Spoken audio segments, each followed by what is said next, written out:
What does it mean to experience and operate from that place of cosmic oneness that we hear so much about in spiritual and religious materials?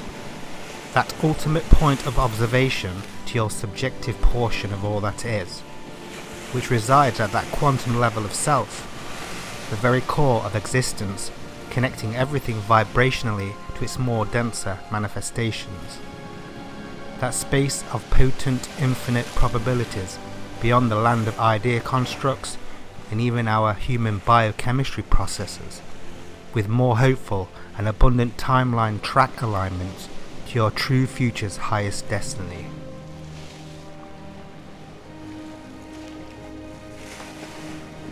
I believe that choosing the path of awakening is more of a deconstructive process, well, maybe to begin with at least, but not without your inner support guiding you through it. You just have to align to that inner hermetic lantern that, even though it's at its dimmest during a dark night of the soul, will still remind you that there's no way to avoid a life lesson, but there's a way through it with compassionately soul-centered oversight. I believe we should have a living philosophy behind everything we do, otherwise we probably end up being slaves to our unconsciously developed mind patterns.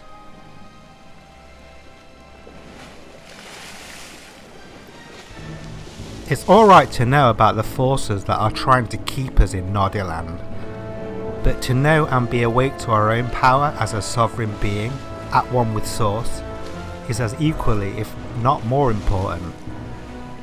But a lot of our social programming may have come from the dark wizards behind this false matrix through the media and such. So knowing the energy game at play within and without is essential to moving forward with a truly transcendent lightness of being.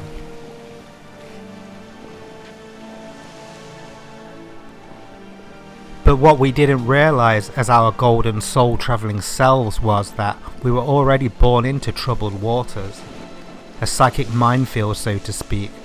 A battle for ideological supremacy was already underway, and we were caught up in the middle of it. Epigenetics.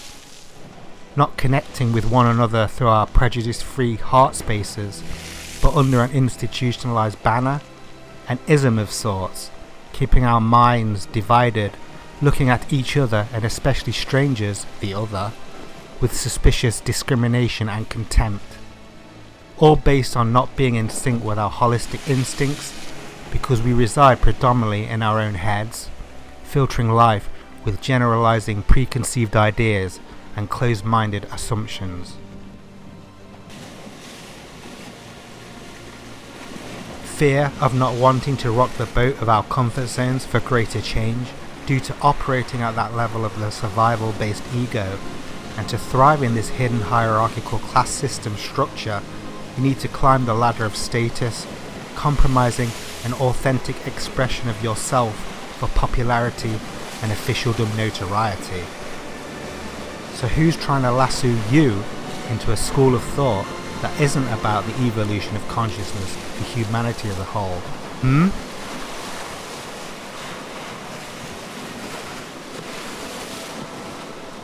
All we really need to do is keep our human avatar interface clean and synchronized to the naturally regenerative ascension side to life. That intuitive sense of an innate draw towards a synergistic harmony of all aspects within a holistic unifying field of divine intelligence, emanating from our own electromagnetic heart center point, which connects all on this ethereal web of life.